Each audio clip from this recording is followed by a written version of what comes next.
Hello everyone, welcome to our new blog. তো আজকে আমি রেডি হচ্ছি আই চেকআপে যাব বলে। আমি যেহেতু পাওয়ার লেন্স ইউজ করি তাই জন্য আমাকে ইয়ারলি চেকআপ করাতেই হয়। তো রেডি হয়ে নিচ্ছি, কাজের পরে বেরাবো বলে মার সাথে। আর লাকিলি জানো তো আমি 8 to 5ই শিফট পেয়ে গেছি, যেটা আমি মোস্টলি চাইছিলাম এই পুজোর জন্য অন্তত।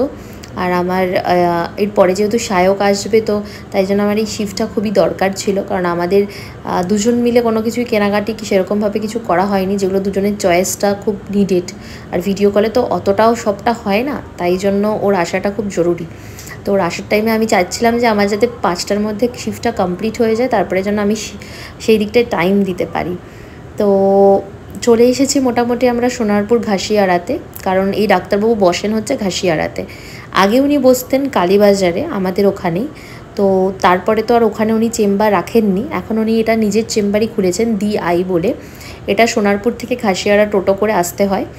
আর আমরা এই যে চেম্বারে চলে এসেছি, এরপরে আমি আই চেক আপ করে নেব। আর এই যে দিদি দেখছেন, ইনি এখানে অ্যাসিস্ট করেন, খুবই ভালো ব্যবহার।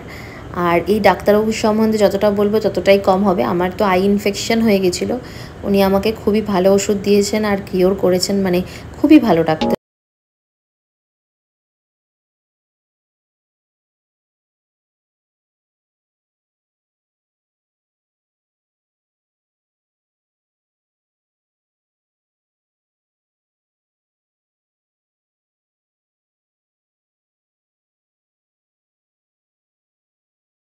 তোমাদের সাথে আমি ক্লিপগুলো শেয়ার করলাম। আমি যখন ফ্রেম চুজ করছিলাম, আমার মুখে কোনটা ভালো লাগছে আমি নিজেই কনফিউজড হয়ে আছি।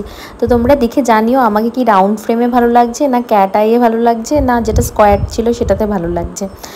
আর আমাদের তো প্রথমে ফ্রেমটা চুজ করা হলো না, এখন কি করব, তাই ভাবলাম যখন লেন্সটা ডেলিভারি নেব সেই টাইমে নিলেই ভালো হবে। কারণ আমাদের যাদের চোখে পাওয়ার আছে তারা না এই চশমা বা পাওয়ার লেন্স পাওয়ার বা কিছুই ছাড়া ঠিক মতন দেখতে পাওয়া যায় না যে ফ্রেম পড়লে কীরকম লাগছে দূর থেকে।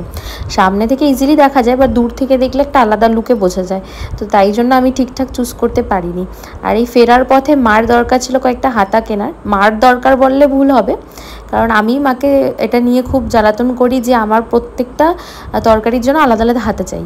মানে কারণ হচ্ছে আমার মাছের হাতা যদি অন্য কোনো জায়গায় দেয় আমার খুব গন্ধ লাগে, আর অন্য হাতাও মানে কোনো কিছুতে ইউজ করা যাবে না, প্রত্যেকটার আলাদা আলাদা হাতাই লাগবে আমার। এটা বলতে পারো পার্সোনাল চয়েস। তো তাই জন্য মা খুঁজছিল ছোটো ডান্ডির হাতা টাইপের, তো পাচ্ছিল না খুঁজে খুঁজে। তারপরে এই আমরা রেল লাইনটা ক্রস করার পরে এখানে একটা ছোট দোকান পাওয়া হয়েছিল, সেখানে এই হাতাগুলো খুব ভালো ছিল। তো মা বেশ দেখে শুনে কয়েকটা হাতা চুজ করলো, তার সাথে ঝাঁঝরি টাইপেরও কিছু কিনেছিল। তো আমাদের কেনাকাটি তো অলমোস্ট ডান হয়ে গেছে, আর রাতও হয়ে গেছিলো আমাদের ফিরতে ফিরতে অনেকটা। এবার এই সাইডটা যেহেতু আমরা সেরকম একটা যাই না, তাই কেমন একটা লাগছিল ফেরার পথে। আর এই দেখো এগুলো তো কেনাকাটি হয়ে গেল। তারপরে মা বলল, মার হঠাৎ করে মনে পড়েছে যে আমাদের উপরে যে তুলসী গাছটা আগে টাবের মধ্যে ছিল সেই টাবটা ভেঙে গেছিলো, তাই মা বললো একটা টাব কিনলেও ভালো হতো। তাই জন্য আমরা একটু দেখলাম কোথায় দোকান আছে, তো সেই অনুযায়ী একটা দোকান পেয়েছি, সেই দোকানের মধ্যে গিয়ে আমরা ওই টাবটা কিনলাম। তো এইভাবেই তো গেল আজকে সারাটা দিন। তো